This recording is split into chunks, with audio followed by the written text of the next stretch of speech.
Je suis allé voir au cinéma Gundam GQ The Beginning et je vais aujourd'hui vous faire ma critique par rapport à ce film que je suis allé voir, qui est une compilation d'épisodes de Gundam GQ, j'ai arrêté, qui va arriver prochainement sur Amazon Prime Video. J'ai beaucoup de choses à vous dire, en tout cas n'oubliez pas de liker et de vous abonner parce que ça aide énormément la chaîne YouTube, vous savez, et vous êtes toujours au courant. Comme ça me montre aussi que vous aimez un petit peu ce format où je critique des films d'animé et peut-être des films classiques qui pourraient venir prochainement, je sais pas si vous êtes intéressé. Dites-moi en commentaire, vous, est-ce que vous êtes un amateur de cette série, ou alors est-ce que vous connaissez Gundam jusqu'à son antre, jusqu'aux os, ou alors est-ce que ça va être votre première série et est-ce que vous êtes intéressé par cette nouvelle itération de Gundam? Ça serait super intéressant de savoir. Bref, on va commencer par une petite mise en bouche de ce film Gundam GQ avec l'histoire, effectivement, parce que vous devez au moins connaître l'histoire qui est super bien. Mobile Suit Gundam GQ The Beginning est un film récapitulatif des premiers épisodes de la série télévisée Mobile Suit Gundam GQ du même nom, donc là pour le coup vous ne serez pas perdu, qui arrivera le 8 avril sur Amazon Prime Video. L'histoire se déroule à la suite de Gundam The Origins, que je n'ai pas encore terminé de lire parce que c'est en cours d'apparition chez Vega, mais dans un univers parallèle. Au début on suit Char qui vole un prototype du Gundam RX-78-2, un événement qui va complètement changer le cours de la guerre d'un an en faveur de la principauté de Zéon. Après un combat acharné, Char recherche à protéger sa planète et ses soldats d'une attaque ennemie. Sauf que quelque chose de majeur va arriver, donc pour éviter tout spoiler, je vais passer ce moment-là sous silence, malheureusement, parce que j'ai vraiment envie que vous découvriez ce petit plot twist là en découvrant la série. L'histoire reprend 5 ans après la victoire de Zéon et on suit 3 nouveaux personnages, Amate, Nyan et Shunji, dont je vais revenir plus tard, qui tentent de survivre dans un monde plongé dans l'inégalité, mais évidemment tout ne se passera pas comme prévu. Alors malheureusement je ne peux pas trop vous en dire plus sur ces personnages là et sur les objectifs de ces personnages parce que j'en ai trop peu vu pour vous dire. Littéralement je pense que sur 1h20 de film, je crois que 40 à 50 minutes c'est par rapport à Char et le reste c'est les nouveaux personnages, donc c'est je crois un épisode, donc 24 minutes, qui est vraiment très peu pour émettre une critique sur cette seconde partie du film. Et au cas où je le redis, mais moi ce que j'ai vu dans le film vous allez aussi le revoir dans la série. Alors je sais pas comment ça va être découpé, alors est-ce que ça va être 4 épisodes découpés de 24 minutes ou alors est-ce que ça sera un big premier épisode de 1h20? Peut-être, je sais pas, un petit peu à l'image de Oshinoko où certaines séries font la même chose, mais là pour le coup je peux pas savoir, je suis pas dans les plans du studio. Et parlons des personnages, il y a pas mal de choses à dire et aussi un peu l'inverse en fait. Donc d'abord on retrouve Char qui est l'antagoniste de Gundam The Origins, qui revient dans un rôle beaucoup plus mystérieux et énigmatique, vous allez voir. Alors je ne peux pas vous spoiler, mais je peux vous dire que c'est l'un des personnages principaux de cette série, sans en l'être réellement. Et après on a Yamate Yuzuhira qui est là réellement le vrai personnage principal de Gundam GQ. C'est une lycéenne vivant dans la colonie spatiale Site 6 qui se retrouve impliquée dans des combats clandestins de Mobile Suit appelés Clan Battles. Elle pilote notamment le GQ, un peu logique, un Gundam encore assez énigmatique et au pouvoir surpuissant. Puis il y a Nyan qui a eu pour l'instant un rôle très peu majeur et qui reste énormément au second plan pour ce premier épisode, je vais appeler ça premier épisode, et j'espère que dans le futur elle aura un rôle beaucoup plus majeur parce que personnellement c'est le personnage qui m'adhère le plus en termes de chara design. Pourquoi pas avoir une petite relation lesbienne avec Amate, un petit peu à l'image qu'on a eu dans Mobile Suit Gundam Wish for Mercury avec ces deux personnages là que j'ai absolument kiffé. Donc ça pourquoi pas, c'est une petite demande de ma part. Puis après il y a Shunji Ito. Alors non, ce n'est pas une blague avec l'auteur Shunji Ito, je vous rassure. Oui, ça serait une blague de merde, moi je dis, je serais aussi de votre avis. L'associé d'Amata et de Nyan dans les Clan Battle, il pilote le Gundam rouge. Chaque personnage a ses forces et ses faiblesses, mais malheureusement comme j'ai dit tout à l'heure, j'en ai trop peu vu, donc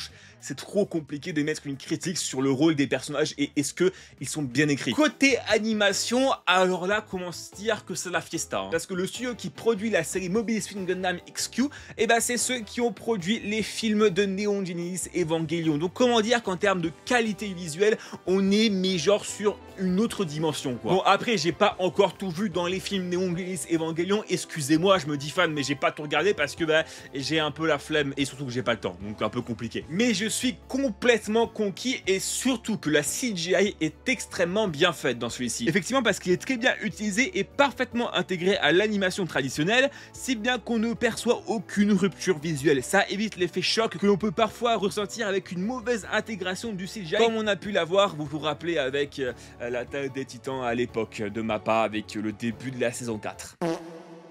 Les dessins sont superbes, les personnages sont bien détaillés et on distingue clairement leur expression et leur personnalité. C'est un gros point fort de la série. Mais le vrai clou du spectacle, c'est les combats. Parce que, bah alors là, c'est absolute cinéma. Ils sont juste magistraux parce que par exemple dans certains animés, par exemple JJK, eh ben on peut dire que l'animation est superbe, ça y a pas de problème par rapport à ça, mais que des fois lors des combats c'est tellement péchu, ça tape de partout que limite ça devient un peu compliqué, voire même dérangeant de suivre le combat et tu commences un peu à rien comprendre, hein, c'est ce qui m'est arrivé quand j'ai regardé JJK. Et pourtant le nombre d'animés que j'ai vu c'est juste phénoménal et j'ai un peu du mal sur ça par contre. C'est fluide, tu peux bien percevoir tout le combat et vraiment même pour un amateur et qui est une personne qui n'a jamais regardé d'animé, je peux vous dire qu'il prend énormément de plaisir et je peux vous le dire pourquoi, parce que mon daron est allé voir avec moi le film et même lui il me l'a dit en sortant du film, mais mon dieu mais les combats sont absolument incroyables. Et pour ceux qui se disent ouais mais ça vaut pas le coup machin tralala, imaginez juste la qualité visuelle de Wish for Mercury, comment c'était à l'époque, imaginez encore comment c'est meilleur aujourd'hui, donc ça c'est un gros plus. Après connaissant le studio c'est un peu normal. L'un des aspects les plus importants de ce film Gundam Mobile Suit Gundam GQ, c'est la qualité sonore, c'est plutôt l'ambiance sonore. Parce que vous savez, comme je l'ai dit au début, on a un flashback avec Flash et après on passe à 5 ans après. Le studio a eu le génie de bien utiliser flashback. Parce que certains animés ou même certains films, quand il faut un flashback en arrière, généralement, tu sais, ils changent pas la musique, ils changent pas les effets spéciaux, etc. Ben là, c'est très bien fait parce qu'en fait, quand tu vas être dans le monde de Char, qui est donc un peu vieux, et bah tu vas avoir des musiques beaucoup plus anciennes, beaucoup plus rétro, un petit peu à l'image de la musique city pop japonaise que moi j'adore absolument. Donc moi déjà tu me dis ça, moi je suis complètement hypé et je suis complètement dedans. En plus lors des combats dans le passé, et bah tous les effets spéciaux par rapport au Gundam, et bah tu ressens aussi que c'est du rétro parce que tu vas entendre les bruits de tir, tu vas entendre les bruits d'alerte, tu vas entendre les bruits de je sais pas moi de la construction, bref vous verrez. Bah là aussi c'est des vieux bruits. En fait t'entends rien qu'à l'audiovisuel que t'es dans le passé. Et quand tu passes 5 ans après, là c'est complètement de décalage parce que les effets spéciaux et les effets sonores reviennent au goût du jour avec de nouveaux bruits, avec de nouveaux sons qui seront beaucoup plus modernes. Et c'est pareil pour la musique parce que tu vas passer à une musique rétro, à une musique plutôt pop. Et j'ai absolument kiffé le sound design et les musiques de ce film là. En plus comment dire qu'au cinéma, mais c'était masterclass avec les enceintes du cinéma, mais oh, c'est un orgasme auditif. Et en fait, c'est juste génial parce que ce choix renforce littéralement l'immersion dans le film et dans la série. Et vous verrez quand vous le regarderez, je pense, mais vous allez être comme moi, vous allez être absolument satisfait. Et la grande question que vous allez me poser, c'est est-ce que tu t'es ennuyé pendant le film? Alors au début j'aurais pu vous dire, et j'aurais pensé de la même manière que vous, peut-être que ça va être ennuyant vu que c'est que l'introduction par rapport à la série globale, on va faire que des explications, il n'y aura pas forcément de combat et tout le reste. Et je vais me dire, est-ce que ça va faire comme tous les films que je regarde et que quand je m'ennuie, je vais regarder mon téléphone pour voir quelle heure il est, pour me dire ah ça va se finir dans 10 minutes.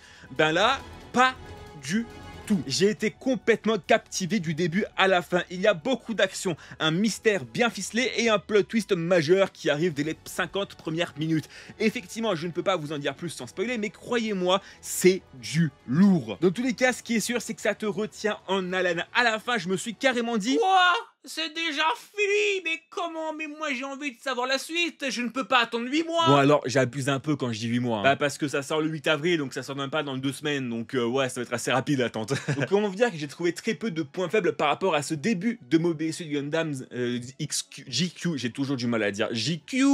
Bah parce que fondamentalement, bah quasiment tout est bien, le son il est bien, il y a beaucoup d'action, il y a beaucoup de mystères, les personnages sont plutôt bien écrits je trouve pour l'instant, donc ouais il y a quasiment rien à redire. Et surtout que ça va très bien aux vétérans comme aux débutants parce que comme je l'ai dit, mon père n'a jamais vu un film Gundam, n'a jamais vu une série Gundam, c'est un néophyte de la série et quand il est sorti du cinéma il m'a dit mais j'ai envie de savoir la suite et il m'a dit dès le 8 avril je mets la série sur la télé, je la regarde pour vous dire que c'est grand public. Donc comment dire que c'est une énorme porte d'entrée pour les nouveaux connaisseurs de Gundam comme l'a été à l'époque Mobile Suit Gundam Reach for Mercury qui est le premier anime Gundam que j'ai regardé et que moi j'ai kiffé.